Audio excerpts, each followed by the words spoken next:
ನಾವು 8ನೇ ತರಗತಿಯ ಭಾಗ 1ರಲ್ಲಿ ಕೊನೆಯ ಗದ್ಯ ಯಾವುದಪ್ಪ ಅಂದ್ರೆ ಯಶೋಧರೆ. ಈ ಯಶೋಧರೆ ಎನ್ನುವಂತಹ ಈ ಗದ್ಯ ಭಾಗವನ್ನ ಬರೆದ ಲೇಖಕರು ಮಾಸ್ತಿ ವೆಂಕಟೇಶ ಅಯ್ಯಂಗಾರ್. ನಾವು ಮಾಸ್ತಿ ವೆಂಕಟೇಶ್ ಅಯ್ಯಂಗಾರರಿಗೆ ಅವರಿಗೆ ಹೊಗಳಿಕೆ ಹೆಸರಿದೆ. ಮಾಸ್ತಿ ಈ ದೇಶದ ಆಸ್ತಿ ಅಂತಲೂ ಕೂಡ ಅವರನ್ನ ಕರೀತಾ ಇರ್ತಾರೆ. ಹಾಗಿದ್ದರೆ ಮೊದಲಿಗೆ ಈ ಪಾಠವನ್ನು ಆರಂಭ ಮಾಡೋದಕ್ಕಿಂತ ಮೊದಲು ಇದಕ್ಕೆ ಸಂಬಂಧಿಸಿದಂತಹ ಲೇಖಕರ ಒಂದಿಷ್ಟು ಕಿರು ಪರಿಚಯವನ್ನ ಮೊದಲು ತಿಳಿದುಕೊಳ್ಳೋಣ. ಏನು ನೋಡೋಣ. ಕೃತಿಕಾರರ ಪರಿಚಯ.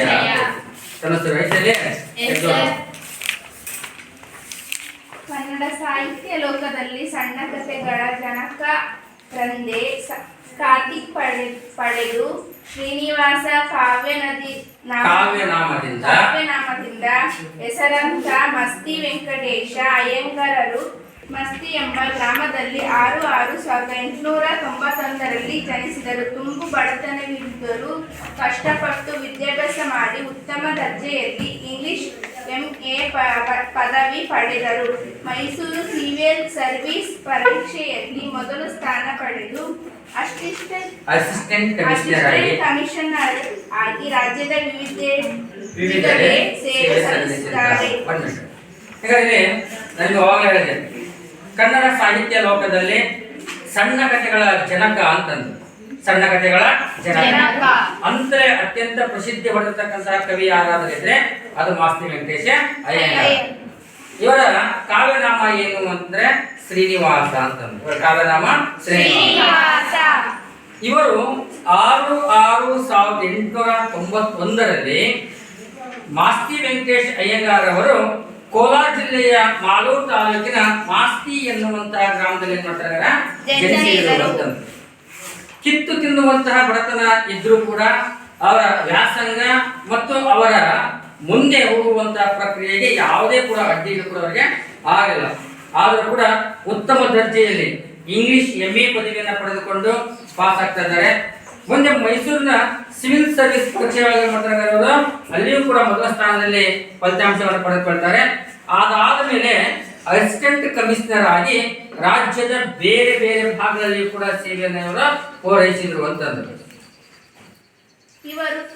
ಇವರು ಕಾವ್ಯ, ನಾಟಕ, ಕಾದಂಬರಿ, ವಿಮರ್ಶೆ ಹೀಗೆ ಕನ್ನಡ ಸಾಹಿತ್ಯ ವಿವಿಧ ಪ್ರಕಾರಗಳಲ್ಲಿ ಕೃತಿ ರಚಿಸಿದ್ದಾರೆ. ಇವರು ಸಣ್ಣ ಕಥೆಗಳು ಒಟ್ಟು 13 ಸಂಪುಟಗಳಲ್ಲಿ ಪ್ರಕಟವಾಗಿ ಗೌತಮಿ ಹೇಳಿದ ಕಥೆ, ಸಾರಿಪುತ್ರನ ಕೊನೆಯ ದಿನಗಳು, ಕುಚೇಲನ ಭಾಗ್ಯ, ಹೇಮಕೂಟದಿಂದ ಬಂದ ಮೇಲೆ, ಚಿಕ್ಕವೀರ ರಾಜೇಂದ್ರ ಮೊದಲಾದವು ಪ್ರಮುಖ ಕೃತಿಗಳು.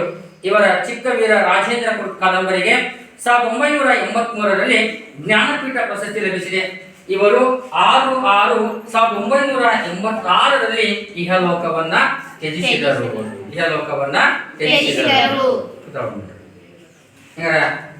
ಸಾಹಿತ್ಯದ ವಿವಿಧ ಪ್ರಕಾರಗಳಲ್ಲಿ ಕಾವ್ಯ, ನಾಟಕ, ಕಾದಂಬರಿ, ಸಣ್ಣ ಕಥೆಗಳು ಹೀಗೆ ಅವರ ಸಾಹಿತ್ಯ ಕೃಷಿಯನ್ನ ಮಾಡ್ತಕ್ಕಂಥವ್ರು. ಇವರ ಸಣ್ಣ ಕಥೆಗಳು ಒಟ್ಟು ಎಷ್ಟು ಅಂತಂದ್ರೆ 13 ಸಂಪುಟಗಳಲ್ಲಿ ಅದು ಪ್ರಕಟಗೊಂಡಿದೆ ಅಂತಂದ್ರು. ಅಂದ್ರೆ ಅವರ ಪ್ರಮುಖ ಕೃತಿಗಳು ಯಾವುವು ಅಂತಂದ್ರೆ ಗೌತಮಿ ಹೇಳಿದ ಕಥೆ, ಸಾರಿಪುತ್ರನ ಕೊನೆಯ ದಿನಗಳು, ಕುಚೇಲನ ಭಾಗ್ಯ, ಹೇಮಕೂಟದಿಂದ ಬಂದ ಮೇಲೆ ಅನ್ನುವಂತಹ ಕೃತಿಗಳು. ಅದರಲ್ಲಿ ಚಿಕ್ಕವೀರ ರಾಜೇಂದ್ರ ಎನ್ನುವಂತಹ ಕೃತಿಗೆ ಜ್ಞಾನಪೀಠ ಪ್ರಶಸ್ತಿಯನ್ನು ಕೂಡ ಅದಕ್ಕೆ ಲಭಿಸಿತು ಅಂತಂದು. 1983ರಲ್ಲಿ ಇವರಿಗೆ ಜ್ಞಾನಪೀಠ ಲಭಿಸ್ತಾ ಇದೆ. ಮುಂದೆ 6/6/1986ರಲ್ಲಿ ಏನ್ ಮಾಡ್ತಾರೆ, ಇಹಲೋಕವನ್ನು ಅವರು ತ್ಯಜಿಸಿದ್ದಾರೆ. ಜನಿಸಿದ್ದು 6/6/1891. ಅವರು ಐಕ್ಯ ಆಗಿರ್ತಕ್ಕಂಥದ್ದು 6/6/1986ರಲ್ಲಿ ಏನ್ ಮಾಡ್ತಾರೆ, ತೀರ್ಕೊಂಡ್ರು ಅಂತಂದ್ರು.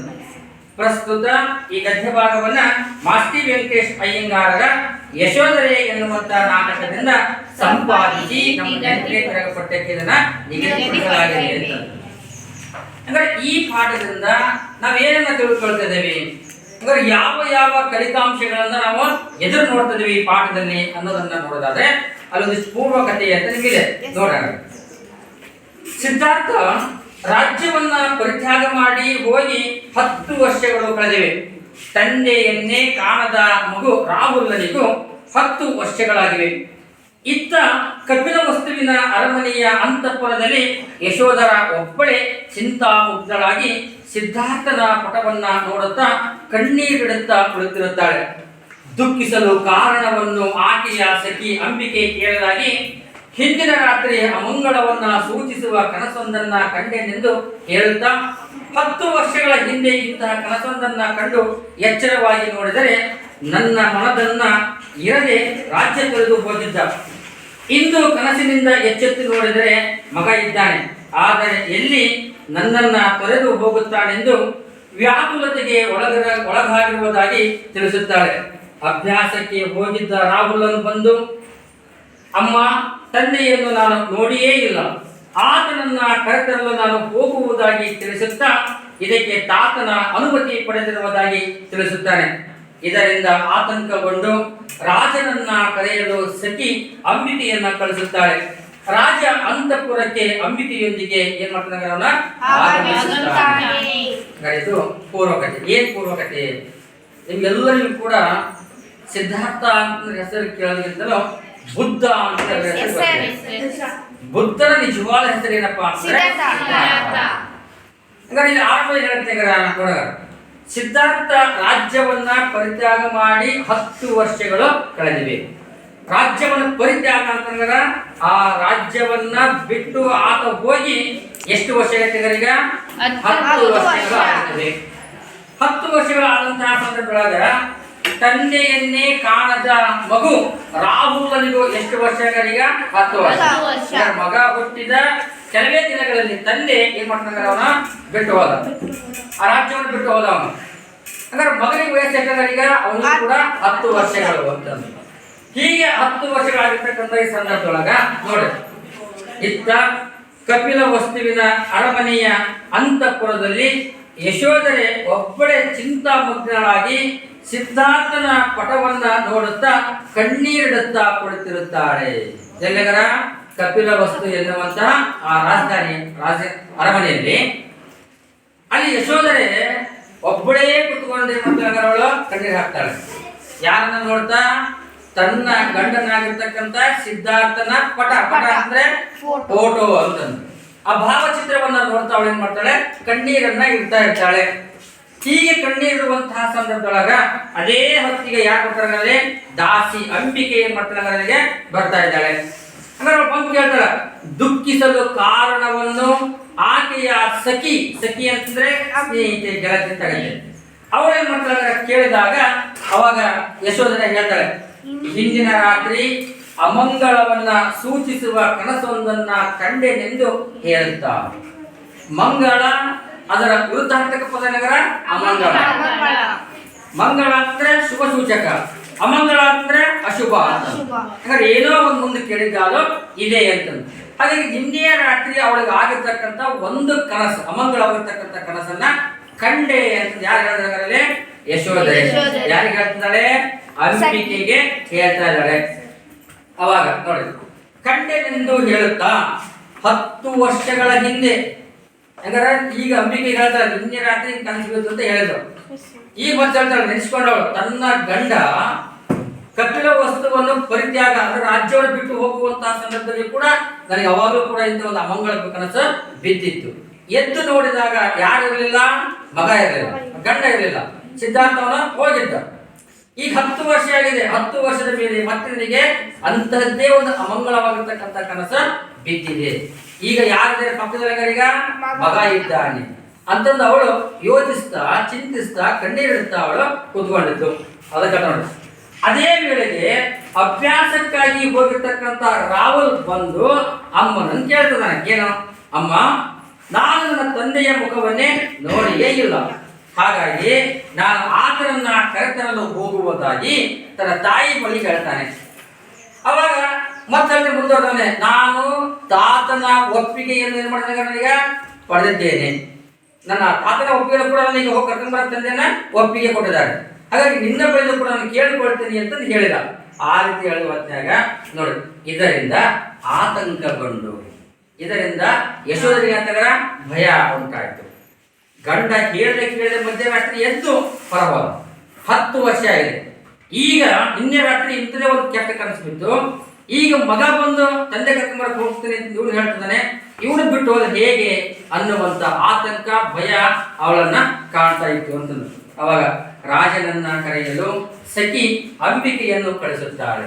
ಹಾಗಾದ್ರೆ ಮೊಮ್ಮಗ ಹಿಂಗ್ ಮಾಡ್ತಿದ್ದಾನೆ, ನನ್ನ ಮಗ ಹಿಂಗ್ ಮಾಡ್ತಿದ್ದಾನೆ ಅಂತಂದ್ಮೇಲೆ ರಾಜ ಇದಕ್ಕೆ ಹೇಗೆ ಒಪ್ಪಿಗೆ ಕೊಟ್ಟ ಅವನನ್ನು ಕೇಳಬೇಕು ಅಂತಂದು ಯಶೋಧರ ಏನ್ ಮಾಡ್ತಾಳೆ, ತನ್ನ ಸಖಿಯಾಗಿರ್ತಕ್ಕಂಥ ಅಂಬಿಕೆಗೆ ಹೇಳಿ ಕಳಿಸ್ತಾಳೆ ರಾಜನನ್ನ ಕರ್ಕೊಂಡು ಹೋಗು ಅಂತಂದು. ರಾಜ ಅಂತಃಪುರಕ್ಕೆ ಯಾರೊಂದಿಗೆ ಬರ್ತಾನೆ, ಅವರು ಅಂಬಿಕೆಯೊಂದಿಗೆ ಆಗಮಿಸ್ತಾನೆ. ಸರಿ, ಒಂದು ವಾಕ್ಯದ ಪ್ರಶ್ನೆ ಏನೇನು ಬರ್ತಾ ಇದರಲ್ಲಿ, ಯಶೋಧರೆ ಮತ್ತೊಮ್ಮೆ ಯಾರನ್ನ ನೀಡಬೇಕೆಂದು ರಾಜನಲ್ಲೇ ಬೇಡುತ್ತಾಳೆ. ತಂದೆಯನ್ನ ಕರೆತರಲು ಹೋಗುವೆನೆಂದು ಹೇಳಿದವರು ಯಾರು? ಯಾರು? ರಾಹುಲ್. ರಾಜನಿಗೆ ಕನಸಿನ ವಿಚಾರವನ್ನ ತಿಳಿಸಿದವರು ಯಾರು? ಸಂಪ್ರದಾಯಕ್ಕೆ ವಿರುದ್ಧವಾದುದು ಯಾವುದು? ಈಗ ನೀನಿರುವ ರೀತಿ ಯಾವುದೆಂದು ಯಶೋಧರೆಯನ್ನು ರಾಜ ಕೇಳಿದನು. ಇಷ್ಟು ಪ್ರಶ್ನೆಗಳಿಗೆ ಉತ್ತರ ಪಾಠಕ್ಕೆ ಬಂದಾಗ ನೋಡೋಣ. ಇದು ಮೊದಲಿಗೆ ಪ್ರವೇಶ ಅಂತ ಇದೆ. ಆಯ್ತಲ್ಲೇ ಮತ್ತೆ ಅದೃಷ್ಟ ಅವತ್ತಿನವ ಗಟ್ಟಿಯಾಗಿ ತಪ್ಪದಂಗ ಸ್ಪಷ್ಟವಾಗಿ. ಪ್ರವೇಶ ಕನ್ನಡ ಸಾಹಿತ್ಯ ಪ್ರಕಾರಗಳಲ್ಲಿ ನಾಟಕವು ಒಂದು. ಕಾವ್ಯಗಳಲ್ಲಿ ನಾಟಕ ಮನೋಹರವಾದದ್ದು. ನಾಟಕದಲ್ಲಿ ಪಾತ್ರಗಳ ಅಭಿನಯ, ದೃಶ್ಯಾವಳಿಗಳು, ಸಂಭಾಷಣೆ, ಸಂಗೀತ ಮೊದಲಾದವು ನೋಡುಗರ ಮನಸ್ಸನ್ನು ಸುರೆಗೊಳ್ಳುತ್ತವೆ. ಇತಿಹಾಸದಲ್ಲಿ ಬರುವ ಮಹಾಪುರುಷರು, ಯುಗ ಪ್ರವರ್ತಕರು ಮೊದಲಾದವರು ಪರಿಚಯವನ್ನು ಹಾಗೂ ಅಂದಿನ ಸಾಮಾಜಿಕ ವ್ಯವಸ್ಥೆಗಳ ಪ್ರತಿಬಿಂಬವಾಗಿ ಮೂಡಿಬಂದವುಗಳೇ ಐತಿಹಾಸಿಕ ನಾಟಕಗಳು. ಈ ನಿಟ್ಟಿನಲ್ಲಿ ಕಪಿಲವಸ್ತುವಿನ ರಾಜಕುಮಾರ ಸಿದ್ಧಾರ್ಥ ಬುದ್ಧನಾಗ ಬಯಸಿ ರಾಜೋತ್ಸರಾತ್ರಿ ಯಾರಿಗೂ ತಿಳಿಸದೆ ರಾಜ್ಯವನ್ನು ಪರಿತ್ಯಾಗ ಮಾಡಿ ಹೋಗುತ್ತಾನೆ. ಆದರೆ ಇತ್ತ ಆತನ ಮಡದಿ ಯಶೋಧರೆ ಅನುಭವಿಸುತ್ತಿದ್ದ ಭಯ, ಆತಂಕ ಹಾಗೂ ಮಾನಸಿಕ ತುಮುಲುಗಳನ್ನು ಈ ನಾಟಕದಲ್ಲಿ ಪ್ರೇಕ್ಷಕರ ಮನ ಮುಟ್ಟುವಂತೆ ಮನೋಜ್ಞಾನವಾಗಿ ಚಿತ್ರಿಸಲಾಗಿದೆ. ಏನು ಇದರಲ್ಲಿ ನೋಡು ಅಂತ ಹೇಳ್ತಾನೆ. ಸಾಹಿತ್ಯದ ವಿವಿಧ ಪ್ರಕಾರಗಳಲ್ಲಿ ನಾವು ಗೀತ ನಾಟಕ ಅಂತ ಕರಿತೀವಿ. ಅಷ್ಟರ ಮೇಲೆ ಆ ವ್ಯಕ್ತಿ ಚಿತ್ರ ಅಂತ ಇರುತ್ತೆ. ಅಷ್ಟರ ಮೇಲೆ ಪ್ರವಾಸ ಕಥನ ಅಂತ ಇರ್ತವೆ. ಹೀಗೆ ವಿವಿಧ ಪ್ರಕಾರಗಳಲ್ಲಿ ನಾವು ಗದ್ಯ ಪದ್ಯಗಳಲ್ಲಿ ನೋಡ್ತಾ ಇರ್ತೀವಿ. ಅದರಲ್ಲಿ ಒಂದು ಅತ್ಯಂತ ವಿಶಿಷ್ಟವಾಗಿರ್ತಕ್ಕಂಥ ಪ್ರಕಾರ ಯಾವುದಪ್ಪ ಅಂತಂದ್ರೆ ನಾಟಕ ಅಂತಂದ್ರೆ. ಸಾಮಾನ್ಯವಾಗಿ ಈ ಕಾವ್ಯಗಳಲ್ಲಿ ನಾಟಕ ಮನೋಹರವಾದದ್ದು ಅಂತಂದ್ರೆ. ಈಗ ನಾನು ಸುಮ್ಮನೆ ನಿಮಗೆ ಹೇಳ್ತೇನೆ, ಹರಿಶ್ಚಂದ್ರ, ಸತ್ಯ ಹರಿಶ್ಚಂದ್ರ ಅವನ ಕಥೆನ ನಿಮಗೆ ಸುಮ್ಮನೆ ಹೇಳ್ತಾ ಹೋದೆ ಅಂದ್ರೆ ನೀವು ಕೇಳಿಸ್ಕೊಳ್ತೀರಿ ಅಷ್ಟೇ. ಅದೇ ಹರಿಶ್ಚಂದ್ರನ ನಾಟಕವನ್ನ ಮಾಡಿ ಅಭಿನಯಗಳ ಮೂಲಕ ನಿಮ್ಮ ಮುಂದೆ ಅದನ್ನ ಪ್ರಚುರಪಡಿಸಿದಾಗ ನಿಮಗೆ ಅದರ ಆ ಹರಿಶ್ಚಂದ್ರನ ವೇಷಭೂಷಣಗಳು ಹೇಗಿದ್ವು, ಹರಿಶ್ಚಂದ್ರನ ಮಾತುಗಾರಿಕೆ ಹೇಗಿರುತ್ತೆ, ಹಾಗಾದ್ರೆ ಹರಿಶ್ಚಂದ್ರ ಹೇಗಿದ್ದ ಅನ್ನುವಂಥ ಕಾನ್ಸೆಪ್ಟ್ ನಿಮ್ಮ ಕಣ್ಮುಂದಿಗೆ ಆ ವ್ಯಕ್ತಿ ನೋಡೋದ್ರ ಮೂಲಕ ತಿಳ್ಕೊಳ್ತೀರಿ. ಕಥೆಯ ಸಾರಾಂಶ ನಿಮಗೆ ಅರ್ಥ ಆಗ್ತಾ ಇರುತ್ತೆ. ಹಾಗಾಗಿ ನಾಟಕ ಅನ್ನುವಂಥದ್ದು ಹೆಂಗಿರುತ್ತೆ ಅಂತಂದ್ರೆ ಅಲ್ಲಿ ಪಾತ್ರಗಳ ಅಭಿನಯ ಇರುತ್ತೆ, ದೃಶ್ಯಾವಳಿಗಳಿರ್ತವೆ, ಉದ್ದವಾಗಿರ್ತಕ್ಕಂಥ ಸಂಭಾಷಣೆ ಇರುತ್ತೆ, ಸಂಗೀತ, ಇವೆಲ್ಲವುಗಳಿಂದ ಕೂಡಿರ್ತಕ್ಕಂಥ ಯಾವುದಪ್ಪ ಅಂತಂದ್ರೆ ನಾಟಕ ಅಂತಂದ್ರೆ. ಹಾಗಾಗಿ ನಾಟಕ ನೋಡುಗರ ಮನಸ್ಸನ್ನ ಸೆಳೆಗೊಳ್ಳುತ್ತದೆ, ತನ್ನ ಕಡೆ ಏನ್ ಆಕರ್ಷಣೀಯಗೊಳಿಸ್ತಾ ಇರುತ್ತೆ. ಇತಿಹಾಸದಲ್ಲಿ ಬರ್ತಕ್ಕಂಥ ಮಹಾಪುರುಷರು, ಯುಗ ಪ್ರವರ್ತಕರು ಮೊದಲಾದವರ ಪರಿಚಯವನ್ನ ಹಾಗೂ ಅಂದಿನ ಸಾಮಾಜಿಕ ವ್ಯವಸ್ಥೆಗಳ ಪ್ರತಿಬಿಂಬವಾಗಿ ಮೂಡಿ ಬಂದಂಥವುಗಳೇ ಐತಿಹಾಸಿಕ ನಾಟಕಗಳು ಅಂತಂದು. ಈ ನಿಟ್ಟಿನಲ್ಲಿ ಇಲ್ಲಿ ಕಪಿಲವಸ್ತು ಎನ್ನುವಂತಹ ಒಂದು ದೇಶ, ಆ ದೇಶದ ರಾಜಕುಮಾರ ಯಾರಪ್ಪ ಅಂತಂದ್ರೆ ಸಿದ್ಧಾರ್ಥ. ಆತ ಅವನೇನ್ ಮಾಡ್ತಾನೆ, ಯಾರಿಗೂ ಹೇಳದೆ ರಾತ್ರಿ ಏನ್ ಮಾಡ್ತಾನೆ ಅವನು ಆ ನಾಡನ್ನ ಬಿಟ್ಟು ಪರಿತ್ಯಾಗ ಮಾಡಿದ, ಹೊರಟು ಹೋದ ಅಂತಂದು. ಹೀಗೆ ಹೊರಟು ಹೋದಂತಹ ಸಂದರ್ಭದೊಳಗ ಆತನ ಮಡದಿ ಯಶೋಧರೆ ಅವಳು ಅನುಭವಿಸ್ತಾ ಇರ್ತಕ್ಕಂಥ ಕಷ್ಟ, ಅವಳ ಮಾನಸಿಕ ತುಮಲಗಳು, ಗೊಂದಲಗಳು, ಅವಳಲ್ಲಿರ್ತಕ್ಕಂಥ ಭಯ, ಇವುಗಳನ್ನ ಅತ್ಯಂತ ಮನೋಜ್ಞವಾಗಿ ಮಾಸ್ತಿ ವೆಂಕಟೇಶ್ ಅಯ್ಯಂಗಾರ್ ಏನ್ ಮಾಡ್ತಾರೆ ಯಶೋಧರೆ ಎನ್ನುವಂತ ಈ ಗದ್ಯ ಭಾಗದಲ್ಲಿ ಪ್ರಚುರಪಡಿಸುವಂತದನ್ನ ಹೋಗ್ತಾ ಇದ್ದಾರೆ ಅಂತಂದ್ರೆ ಇಲ್ಲಿ ಮೊದಲು ನೋಡಿ.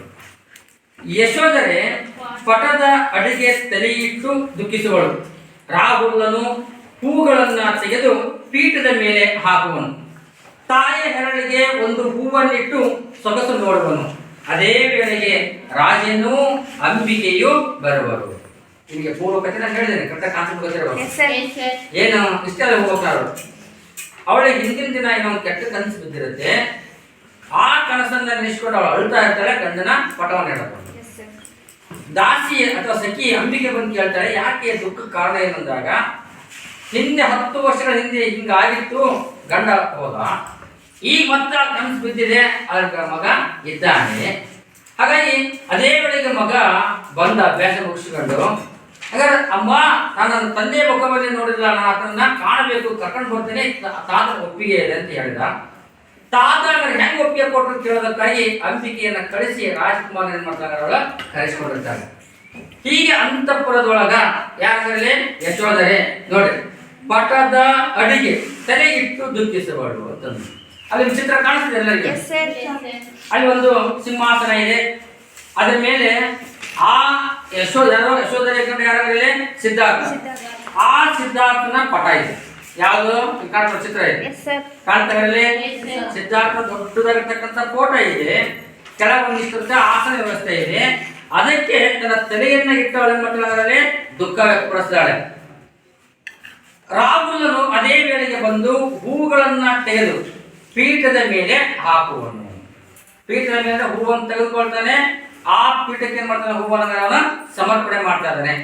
ತನ್ನ ತಾಯಿಯ ಹೆರಳಿಗೆ, ಹೆರಳು ಅಂತಂದ್ರೆ ಕೂದಲು, ಇದನ್ನು ಕೂಡ ಮಾಡ್ತಾನೆ. ಒಂದು ಹೂವನ್ನಿಟ್ಟು ಆ ತಾಯಿಗೆ ಹೂವನ್ನಿಟ್ಟಾಗ ಹೇಗೆ ಕಾಣ್ತಾಳೆ ಸೊಗಸನ್ನು ಮಾಡ್ತಂದ್ರೆ ನೋಡ್ತಾ ಇದ್ದಾನೆ.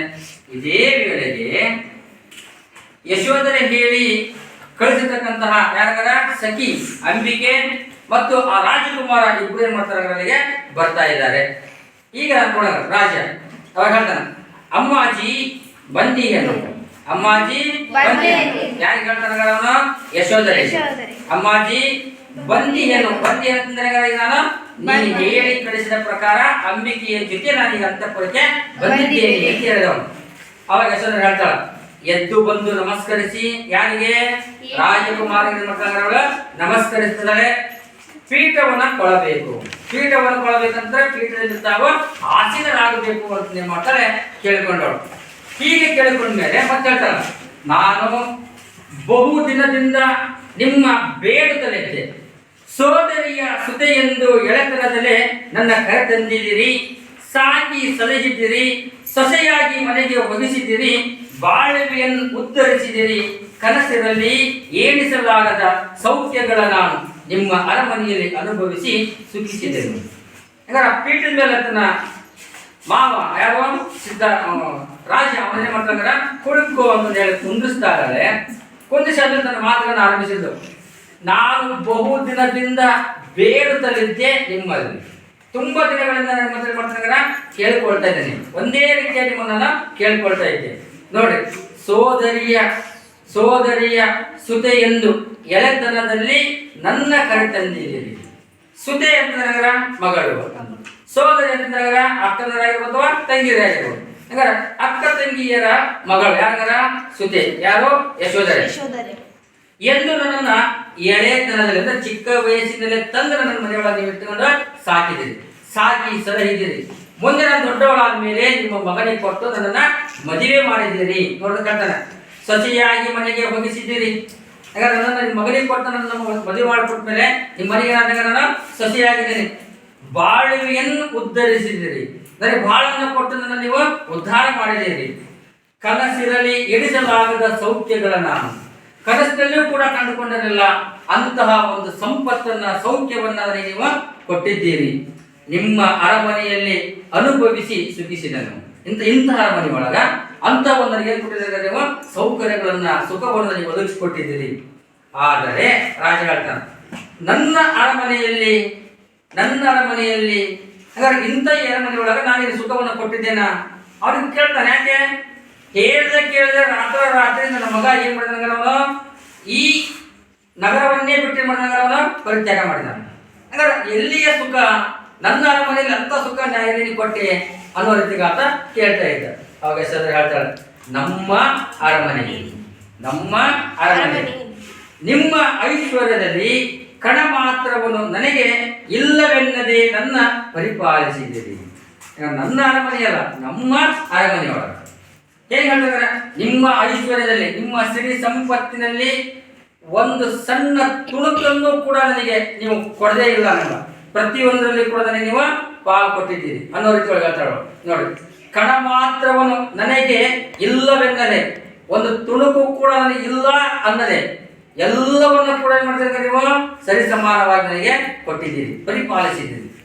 ಪತಿಯನ್ನಿತ್ತೀರಿ, ಪತಿ ಅಂತಂದ್ರೆ ಗಂಡ, ಹಂಗಾರೆ ನನಗೆ ಗಂಡನನ್ನು ಕೂಡ ನೀವು ಕೊಟ್ಟಿದ್ದೀರಿ.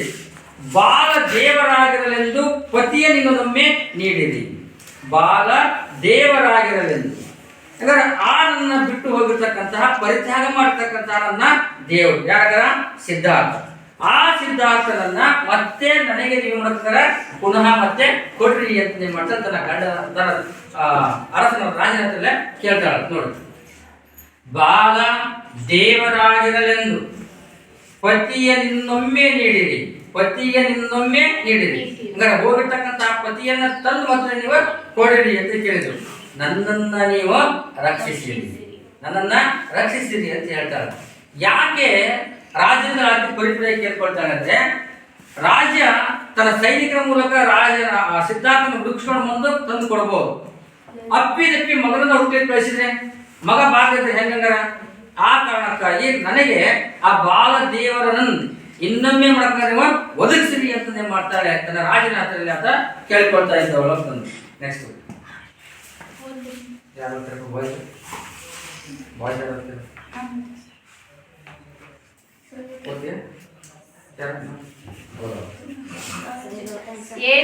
ಏನ ಮಾಡದೆಂದು ಕೇಳಿದೆ ಯಶೋಧರೆ. ಏನ್ ಮಾಡೆಂದು ಕೇಳಿವೆ ರಾಜ ಏನ್ ಮಾಡ್ತಾನೆ ಯಶೋಧರಿಗೆ ಪ್ರಶ್ನೆಯನ್ನ ಹಾಕಿದ.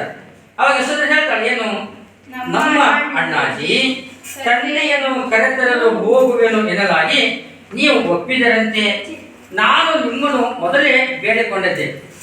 ನಾನು ಅವರೆಡೆಗೆ ಹೋಗುವೆನು, ಇವನಿಲ್ಲಿಯೇ ನಿಲ್ಲಿಸಿಕೊಳ್ಳಿರಿ. ಎಷ್ಟು ಚೆನ್ನಾಗಿ ಹೇಳ್ತಾಳೆ ಅವಳು. ಈಗ ಹೇಳ್ತಾರ ಏನ್ ಮಾಡೆಂದು ಕೇಳಿವೆ, ನಾನು ಏನ್ ಮಾಡ್ಬೇಕು ಹೇಳು ಅಂತಂದು ಯಶೋಧರೆ ಹತ್ರ ರಾಜ ಕೇಳಿದ. ಅದಕ್ಕೆ ಯಶೋಧರೆ ಹೇಳ್ತಾಳೆ, ಏನಾರ ನಮ್ಮ ಅಣ್ಣಾಜಿ ಅಂತ ಯಾರಂಗಾರ ಪತಿರಾಜ. ಯಾರು? ಸಿದ್ಧಾರ್ಥ. ತನ್ನ ಗಂಡ ಯಾರಂಗಾರಲ್ಲಿ ಸಿದ್ಧಾರ್ಥ. ಅವ್ರಿಗೆ ಹೇಳ್ತಾಳ ನಮ್ಮ ಅಣ್ಣಾಜಿ ನೋಡಿ. ತಂದೆಯನ್ನ ಕರೆತರಲು ಅಂದ್ರೆ ಮಗನಿಗೆ ಕುರಿತು ಹೇಳ್ತಾಳ. ಅಣ್ಣಾಜಿ ಅಂತ ಯಾರಂಗಾರ ರಾಮಲ್ಲ ಅವನಿಗೆ ಇದರಲ್ಲಿ. ಹಾಗಾದ್ರೆ ನನ್ನ ಮಗ ತಂದೆಯನ್ನ ಕರೆತರಲಿಕ್ಕೆ ಹೋಗ್ತೇನೆ ಅಂತ ನಿಮ್ಮ ಹತ್ರ ಕೇಳಿಕೊಂಡಾಗ ನೀವು ಅದಕ್ಕೆ ಏನ್ ಮಾಡಿದಿರಿ ಅಂದ್ರೆ ಒಪ್ಪಿದ್ದೀರಿ. ನೀವು ಅದಕ್ಕೆ ಒಪ್ಪಿದಿರಂತೆ ನಾನು ನಿಮ್ಮನ್ನ ಮೊದಲೇ ಏನ್ ಮಾಡ್ತಿದ್ರೆ ಬೇಡ್ಕೊಂಡಿದ್ದೆ. ನಿಮ್ಮ ಹತ್ರ ಪರಿಪರಿಯಾಗಿ ಕೇಳ್ಕೊಂಡಿದ್ದೆ. ಇದಕ್ಕಿಂತ ಮುಂಚೆನೆ ನಾನು ಏನು ಈ ಅಣ್ಣಾಜಿಯನ್ನ ನೀವು ಅರಮನೆಯಲ್ಲಿ ಇಟ್ಕೊಳ್ರಿ, ನಾನಲ್ಲಿ ಹೋಗ್ತಾನಂದ್ರ ನನ್ನ ಗಂಡನ ಜೊತೆಗೆ ಹೋಗ್ತಾನಿ ಅನ್ನುವಂಥ ಮಾತನ್ನ ರಾಜನ ಹತ್ರ ಅವಳು ಹೇಳಿದ್ದು.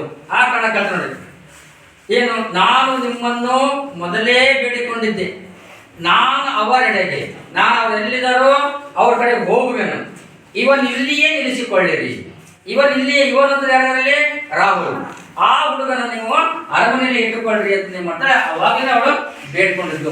ಅದಕ್ಕೆ ರಾಜ ಹೇಳ್ತಾನೆ, ಅಮ್ಮಾಜಿ ಅಂತ ಹೇಳೋದು. ಬಾಲಕನು ತಂದೆಯನ್ನ ಕರೆತರುವೆನೆನ್ನಲು ಕೇವಲ ವಿನೋದದಲ್ಲಿ ಆಗಬಹುದೆಂದೆನು. ನಮ್ಮ ಕುವರನ ಕರೆದು ತರಬೇಕು ಎನ್ನಲಾಗಿ ಓ ಬೇಯಿಲ್ಲವೇ ಎಳೆಯನ್ನ ಕಳುವರೆ. ರಾಜ ಏನ್ ಮಾಡ್ತಾನೆ, ಯಶೋಧರಿಗೆ ಸಮರ್ಪಕವಾದಂತ ರೀತಿ ಒಳಗ ಉತ್ತರವನ್ನ ನೀಡ್ತಾನೆ. ಅವನು ಏನು ನೋಡು, ಅಮ್ಮಾಜಿ ಅಂದ್ರೆ ಯಶೋಧರ ಕುರಿತು ಹೇಳ್ತಾನೆ ನೋಡು. ಬಾಲಕನಲ್ಲಿ ರಾಹುಲ್ ತಂದೆಯನ್ನ ಕರೆತರುವೆನೆಂದು ಎನ್ನಲು ಕೇಳಿದಾಗ ನಾನೇನ್ ಮಾಡಿದಂಗಾರ ವಿನೋದವಾಗಿ ಆಗಬಹುದು ಅಂತ ಒಪ್ಪಿಗೆ ನೀಡಿದ್ದೆ. ವಿನೋದ ಅಂತಂದ್ರೆ ಸಂತೋಷಕ್ಕಾಗಿ, ಖುಷಿಗಾಗಿ, ಅವರನ್ನ ಸಂತೋಷಪಡಿಸಬೇಕನ್ನೋ ಕಾರಣಕ್ಕಾಗಿ ಆಗಬಹುದು ಅಂತ ನಾನು ಒಪ್ಪಿಗೆಯನ್ನ ನೀಡಿದ್ದೆ ಅಂತ ಹೇಳಿದವನು.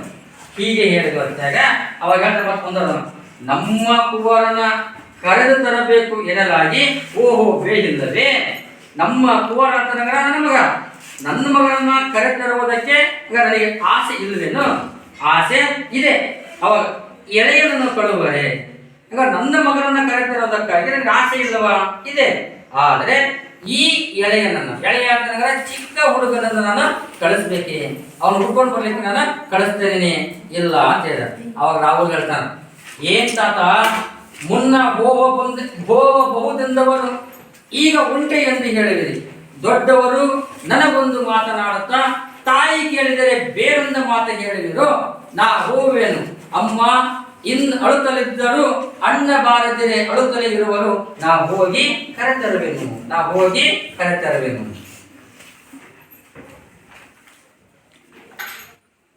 ಅವಾಗ ರಾಹುಲ್ ಹೇಳ್ತಾನ ಏನಂತಂದ್ರ, ಏನ್ ತಾತ ಮುನ್ನ ಹೋವ ಬಹು ಎಂದವರು. ಮುನ್ನ ಅಂದ್ರೆ ಈ ಮೊದಲು ನಾನು ಬಂದು ಮೊದಲು ಕೇಳಿದಾಗ ಅಂದ್ರೆ ಹೋಗುವುದಕ್ಕಾಗಿ ಏನ್ ಮಾಡಿದ್ರೆ ನೀವು ಒಪ್ಪಿಗೆಯನ್ನ ನೀಡಿದಿರಿ. ಈಗ ಚಿಕ್ಕ ಮಗುವನ್ನ ನನ್ನ ಮಗನ ಹುಡ್ಕೊಂಡು ಬರ್ಲಿಕ್ಕೆ ಕಳಿಸಲಿಕ್ಕೆ ಸಾಧ್ಯವೇನೆ ಅನ್ನುವ ರೀತಿ ಒಳಗೆ ಏನ್ ಮಾಡ್ತಾರೆ ನೀವು ಹೇಳ್ತಾ ಇದ್ದೀರಲ್ಲ. ಹಾಗಾದ್ರೆ ದೊಡ್ಡವರು ನನ್ನ ಹತ್ತಿರ ಒಂದೊಮ್ಮೆ ಮಾತಾಡ್ತಾ ಇದ್ದೀರಿ, ನನ್ನ ತಾಯಿ ಕೇಳಿದರೆ ಅವರಿಗೆ ಬೇರೆ ಮಾತನ್ನು ನೀವು ಹೇಳ್ತಾ ಇದ್ದೀರಲ್ಲ. ಹಾಗಾಗಿ ನಾ ಹೋಗುವೆನು ಅಂತಂದ್ರೆ ನಾನು ಹೋಗುವೆನು. ಅಮ್ಮ ಅಳುತ್ತಲಿದ್ದರು. ಅಮ್ಮ ಇವತ್ತು ಕೂಡ ಏನ್ ಮಾಡ್ತಾರೆ, ಆ ಪೀಠದ ಮೇಲೆ ಇರ್ತಕ್ಕಂಥ ಪಟವನ್ನ ನೋಡಿ ಇವತ್ತು ಏನ್ ಮಾಡ್ತಾರೆ, ಅವರು ಅಳ್ತಾ ಇದ್ದಾರೆ. ಹಾಗಾಗಿ ಅಣ್ಣ ಬಾರದಿರೆ, ಅಣ್ಣ ಅಂದ್ರೆ ತಂದೆ, ನನ್ನ ತಂದೆ ಬಾರದೆ ಇದ್ದರೆ ಅವರು ಏನ್ ಮಾಡ್ತಾರೆ, ಪ್ರತಿದಿನ ಅಳ್ತಾನೆ ಇರ್ತಾರೆ. ನಾನು ಆ ಕಾರಣಕ್ಕಾಗಿ ನನ್ನ ತಂದೆಯನ್ನ ನಾನು ಹೋಗಿ ಅವರನ್ನ ಏನ್ ಮಾಡ್ತಾರೆ ಕರೆ ತರ್ತೇನೆ ಅನ್ನುವಂತ ಮಾತನ್ನ ಆ ರಾಜನ ಹತ್ರ ಏನ್ ಮಾಡ್ತಾರೆ ಅವನ ಹೇಳ್ತಾನೆ, ತನ್ನ ತಾತನ ಹತ್ರ ಎಲ್ಲ ಹೇಳ್ತಾ ಇದ್ದ. ಅವಾಗ ಯಶೋಧ ಕೇಳಿದ್ದೀರಾ ಹಸುಳೆಯಾಡುವ ಮಾತ ನನಗೋ ನೀನೇ ನೋಡಿದ್ದ ಒಂದು ಕನಸು ಮಾನವು ತುಡುಕಿ ಉಸಿರಿಂದ ಉಸಿರು ಕಳವಾಗಿ ಚೇತನವೆಲ್ಲ ಬೇಡಾಗಿ ಹೋಗಿರುವುದು ಒಣಗಿ ತರಗಾಗಿರಬಹುದು. ಅವಾಗ ಯಶೋಧ ಹೇಳ್ತಾರ, ಕೇಳಿದಿರಾ ಹಸುಳೆಯಾಡುವ ಮಾತ ನನಗೂ ನಿನ್ನೆ ನೋಡಿದ ಒಂದು ಕನಸು ಮನವು ತುಡುಕಿ ಉಸಿರಿಂದ ಉಸಿರು ಕಳವಾಗಿ ಚೇತನವೆಲ್ಲ ಬೆಂಡಾಗಿ ಹೋಗಿರುವುದು ಒಣಗಿ ತರಗಾಗಿರುವುದು. ಅವಾಗ ಯಶೋಧರೆ ಮತ್ತೆ ನೆನೆಸ್ಕೊಳ್ತಾರೆ ಹಿಂದೆ ರಾತ್ರಿ ಬಿದ್ದಂತ ಕನಸನ್ನ. ಏನು ನೋಡಿ, ಕೇಳಿದಿರಾ ಹಸುಳೆಯಾಡುವ ಮಾತ. ಹಸುಳೆ ಅಂತ ಚಿಕ್ಕ ಮಗ, ಎಷ್ಟು ವರ್ಷ ಅವನಿಗೆ ಈಗ 10 ವರ್ಷದ ಬಾಲಕ. ಯಾರು? ರಾಹುಲ್. ಹಾಗಾದ್ರೆ 10 ವರ್ಷದ ಆ ಮಗು, ಹಸುಳೆ ಅಂದ್ರೆ ಮಗು, ಆ ಮಗು ಆಡುವಂತ ಮಾತನ್ನ ನೀವು ಕೇಳಿದಿರಾ? ನನಗೂ ನಿನ್ನೆ ನೋಡಿದ ಒಂದು ಕನಸು ಮನವು ತುಡುಕಿ ಉಸಿರಿಂದ ಉಸಿರು. ಯಾಕಂದ್ರೆ ಈ ಮಗ ಮಾತನ್ನ ಕೇಳಿಸ್ಕೊಂಡಾಗ ನಿನ್ನೆ ರಾತ್ರಿ ಬಿದ್ದಂತ ಕನಸು ನನ್ನ ಮನಸ್ಸನ್ನು ಏನ್ ಮಾಡ್ತಾ ಇರೋದು ಕೊಲ್ತಾ ಇದೆ, ನನ್ನ ಮನಸ್ಸನ್ನು ಹಿಸುತ್ತಾ ಇದೆ ಅಂತ ಹೇಳಿದ್ರು. ಹಾಗೆ ನೋಡಿ, ಉಸಿರಿಂದ ಉಸಿರು ಕಳುವಾಗಿ ಚೇತನವಿಲ್ಲ, ನನಗಿರ್ತಕ್ಕಂಥ ಸ್ಫೂರ್ತಿ ಎಲ್ಲದೇನಾಗ್ತದೆ ನಶಿಸ್ತಾ ಇದೆ. ಯಾಕಂದ್ರೆ ನನಗೆ ಬಿದ್ದಂತಹ ಕನಸು ಮಗ ಆಡುವಂತ ಮಾತನ್ನು ಕೇಳಿದರೆ ನನ್ನ ಉಸಿರಿನ ನಿಲ್ತಾ ಇಲ್ಲ, ಅದು ಹಿಸುತ್ತಾ ಇದೆ ಎನ್ನುವ ರೀತಿ ಒಳಗ ಹೇಳಿದವಳು. ಮುಂದೆ ಹೇಳ್ತಾಳ, ಬೆಂಟಾಗಿ ಹೋಗಿರುವುದು ಒಣಗಿ ತರಗಾಗಿರುವುದು. ಹಾಗಾದ್ರೆ ನನ್ನ ಇಡೀ ಮನಸ್ಸು, ನನ್ನ ಇಡೀ ದೇಹ, ನನ್ನ ಆಸೆ ಎಲ್ಲವೂ ಬದುಕಿದ್ದೇವೆ. ಒಣಗಿ ಅಂದ್ರೆ ಸಂಪೂರ್ಣವಾಗಿ ಎಲೆ ಒಣಗಿ ಅವಿರತ ಗಾಳಿಗೆ ಅದು ಬೈದಾಡುವ ಹಾಗೆ ತರಗಾಗಿ ಆ ರೀತಿಯಾಗಿರ್ತಕ್ಕಂಥ ರೀತಿಯೊಳಗೆ ಆಗಿದೆ ಅಂತಂದೇ ಮಾತಾಡ್ತಾನ ಮನಸ್ಥಿತಿಯನ್ನ ತೋಡ್ಕೊಂಡವಳು. ಹೀಗೆ ತೋಡ್ಕೊಂಡಾಗ ಅವಾಗ ರಾಜ ಯಶೋಧರಿಗೆ ಹೇಳ್ತಾನೆ ಏನಂತಂದು, ಹೌದು, ಅಂಬಿಕೆ ಕನಸ ಮಾತ್ರ ಹೇಳಿದ ನನಗೆ ನಿಜದಿಂದ ಬರುವ ನೋವು ಸಾಕಾಗಿರಲು ಕನಸೊಂದು ಬೇರೆ ನಿನ್ನನ್ನು ಹಿಂಸೆ ಪಡಿಸುತ್ತಿದೆ. ಸರಿ, ಅವಾಗ ರಾಜ ಹೇಳ್ತಾನೆ, ಹೌದು, ನನಗೆ ಅಂಬಿಕೆ ಕನಸ ಮಾತ ಹೇಳಿದ ನನಗೆ ನಿಜದಿಂದ ಬಂದಿರುವ ನೋವು ಸಾಕಾಗಿರಲು ಕನಸೊಂದು ಬೇರೆ ನಿನ್ನನ್ನು ಹಿಂಸೆ ಪಡಿಸುತ್ತಿದೆಯೇ? ಅವ ರಾಜ ಹೇಳ್ತಾನೆ ಏನಂದ್ರೆ ನೋಡು, ಹೌದು ಯಶೋಧರೆ, ನೀನು ಹೇಳಿದಂತ ಕನಸಿನ ಬಗ್ಗೆ ನನಗೆ ಆ ಅರಮನೆಯಿಂದ ಅಂತಃಪುರಕ್ಕೆ ಬರುವಂತಹ ಸಂದರ್ಭದಾಗ ನನ್ನ ಜೊತೆಗೆ ಬಂದಿರ್ತಕ್ಕಂಥ ಯಾರಾಗ ಅಂಬಿಕೆ ಅವಳೇನ್ ಮಾಡ್ತಾರ ಹೇಳಿದ್ದು ಅಂತ ಹೇಳಿದವನು. ನೋಡ್ರಿ, ನಿಜದಿಂದ ಬಂದಿರುವ ನೋವು ಸಾಕಾಗಿರಲು, ನಿಜದಿಂದ ಬಂದ ನೋವು ಸಾಕಾಗಿರಲು ಏನು? ರಾತ್ರಿ ಹೇಳ್ದೇನೆ ಹೆಂಡತಿ ಮತ್ತು ಮಗನನ್ನ ಬಿಟ್ಟು ಅವನು ಪರಿತ್ಯಾಗ ಮಾಡ್ತಕ್ಕಂಥ ಯಾರಾಗ ಸಿದ್ಧಾರ್ಥ. ಅದೇ ನಿಜವಾಗಿರ್ತಕ್ಕಂಥ ರೀತಿ ಘಟನೆ ಜೀವನದಲ್ಲಿ ಬಂದು ಅದೇ ನೋವು ನಿನಗೆ ಸಾಕಾಗಿದೆ. ಆ ನೋವಿನ ಮಧ್ಯೆ ಮತ್ತೆ ನಿನಗೆ ಕನಸೊಂದು ಬೇರೆ ನಿನ್ನನ್ನ ಹಿಂಸೆ ಪಡಿಸುತ್ತಿದೆಯೇ? ನಿಜ ಜೀವನದಲ್ಲಿ ಆಗಿರ್ತಕ್ಕಂಥ ನೋವೇ ಸಾಕಾಗಿದೆ, ಇನ್ನು ಕನಸಿನ ಮೇಲೆ ಕನಸುಗಳು ಬಿದ್ದು ಮತ್ತೆ ನಿನ್ನ ಏನ್ ಮಾಡ್ತಾವ, ಚಡಪಡಿಸ್ತಾ ಇದ್ದಾವ, ನೋಯಿಸ್ತಾ ಇದ್ದಾವ, ಹಿಂಸಿಸ್ತಾ ಇದ್ದಾವ ಅನ್ನುವ ರೀತಿ ಒಳಗ ಆ ಯಶೋಧರೆಯನ್ನ ಕೇಳಿದ. ಅವಾಗ ಯಶೋಧರೆ ಹೇಳ್ತಾಳೆ, ಇಂದು ಇರುಳಾಗುವುದು ಇನ್ನೇನ ಮಾಡುವ, ನಿದ್ದೆಯಲ್ಲಿ ಮುಳುಗಲಿಲ್ಲ ನಾವ, ಕನಸಿನ ಮೊಸಳೆ ಹಿಡಿಯುವುದು ಇನ್ನೀತು ತೊಡಗಬೇಕೋ ಎಂದು ಚೇತನಗಳೆಲ್ಲ ಭೀತಿಯಲ್ಲಿ ಕಲಕಿರುವವೇನಗೆ ನನ್ನನ್ನು ಧರಿಸಬೇಕು, ಮಡಿಯೂರಿ ನಮಸ್ಕರಿಸುವಳು. ಸರಿ, ಅವಾಗ ಯಶೋಧರೆ ಹೇಳ್ತಾಳ, ಇಂದು ಇರುಳಾಗುವುದು ಇನ್ನೇನ್ ಮಾಡುವ, ನಿದ್ದೆಯಲ್ಲಿ ಮುಳುಗಲಿ ಇನ್ಯಾವ ಕನಸಿನ ಮೊಸಳೆ ಹಿಡಿಯುವುದು ಇನ್ನೇನಿತು ತೊಡಗಬೇಕು ಎಂದು ಚೇತನಗಳೆಲ್ಲ ಭೀತಿಯಲ್ಲಿ ಕಲಕಿಯವನಿಗೆ ನನ್ನ ಉತ್ತರಿಸಬೇಕು, ಮಂಡಿ ಊರಿ ನಮಸ್ಕರಿಸುವಳು. ಯಾರಿಗಂಗಾರ? ರಾಜನಿಗೆ. ಅವಾಗ ಹೇಳ್ತಾಳ, ಇಂದು ಇರುಳಾಗುವುದು. ಇರುಳು ಅಂತ ರಾತ್ರಿ ಅಂತ, ಇರುಳು ಅಂದ್ರೆ ರಾತ್ರಿ. ಇಂದು ಇರುಳಾಗೋದು, ಇಂದು ರಾತ್ರಿ ಆಗೋದು. ರಾತ್ರಿ ಆದ್ಮೇಲೆ ಮುಂದೆ ಹೇಳ್ತಾರ, ಇನ್ನೇನ್ ಮಾಡುವ, ರಾತ್ರಿ ಆಯ್ತು, ಇನ್ನೇನ್ ಮಾಡಕ್ ಸಾಧ್ಯ? ಸರಿ, ನಿದ್ದೆಯಲ್ಲಿ ಮುಳುಗಲಿನ್ನಾವ ಕನಸಿನ ಮೊಸಳೆ. ಹಾಗಾಗಿ ರಾತ್ರಿ ಆಯ್ತು, ಇನ್ನು ಮಲಗ್ತಾನೆ. ಮಲಗಿದಂತಹ ಸಂದರ್ಭದೊಳಗ ಮತ್ತೆ ನನ್ನ ಕನಸಿನಲ್ಲಿ ಮತ್ತೆ ಯಾವ ಮೊಸಳೆ, ಮತ್ತೆ ಯಾವ ಅಮಂಗಳ ನನಗೆ ಕಾಡ್ತಾ ಇದೆಯೋ ಅಂತ ನಿಮ್ಮ ರಾಜ ಅಂತ ಹೇಳ್ತಾರೆ. ಅವ್ರು ಇನ್ನೆನಿದ್ದು ತೊಳಗಬೇಕು, ಇನ್ನು ಎಷ್ಟೆಷ್ಟು ನನ್ನ ಕಷ್ಟಗಳನ್ನ ಅನುಭವಿಸಬೇಕು ಎಂದು ತನ್ನಲ್ಲಿರ್ತಕ್ಕಂಥ ಎಲ್ಲ ಸ್ಫೂರ್ತಿಗಳನ್ನ ಭಯದಲ್ಲಿ ತುಂಬಿ ಅವಳೇನ್ ಮಾಡ್ತಾರ, ತನ್ನ ರಾಜನ ಎದುರಿಗೆ ಮಂಡೆ ಊರಿ ಅವಳೇನ್ ಮಾಡ್ತಾರ, ನಮಸ್ಕಾರವನ್ನ ಮಾಡ್ತಾ ಇದ್ರು ಅಂತ. ಹೀಗೆ ನಮಸ್ಕರಿಸುವಂತಹ ಸಂದರ್ಭದಾಗ ರಾಜ ಹೇಳ್ತಾನ, ಏಳು ಅಮ್ಮಾಜಿ ಏಳು ಅಂತ ಹೇಳಿ, ನಿನ್ನ ದುಃಖವ ನಾನು ಕಾಣನೆ. ಹೇಳಮ್ಮ, ನಿನ್ನ ದುಃಖ ಇದೆ, ನನಗೆ ಗೊತ್ತು, ನನಗೆ ಗೊತ್ತಿಲ್ಲ ಅಂತ ತಿಳ್ಕೊಂಡಿದೀಯಾ? ನಿನ್ನ ದುಃಖ ಇದೆ, ಹಾಗಾಗಿ ಹೇಳಮ್ಮ ಅಂತ ಹೇಳಿದ. ಯಶೋಧರ ಎದ್ದು ಕುಳಿತುಕೊಳ್ಳುವಳು. ನೀ ಬಲ್ಲೆಯಂತೆ ನಿನ್ನ ಆಣ್ಮ ಸನ್ಯಾಸವನ್ನು ಸ್ವೀಕರಿಸಿಯನು ಎಂದು ನೀ ಹೋಗಿ ಆತನನ್ನು ನೋಡುವುದು ಸರಿಯಪ್ಪುದೇ. ಅವ್ರು ನೋಡ್ತಾನೆ, ನೀ ಬಲ್ಲೆಯಂತೆ, ನೀನು ತಿಳಿದಿರ್ತಕ್ಕಂಥವಳು, ನಿನ್ನ ಆಣ್ಮ. ಆಣ್ಮ ಅಂತಂದ್ರ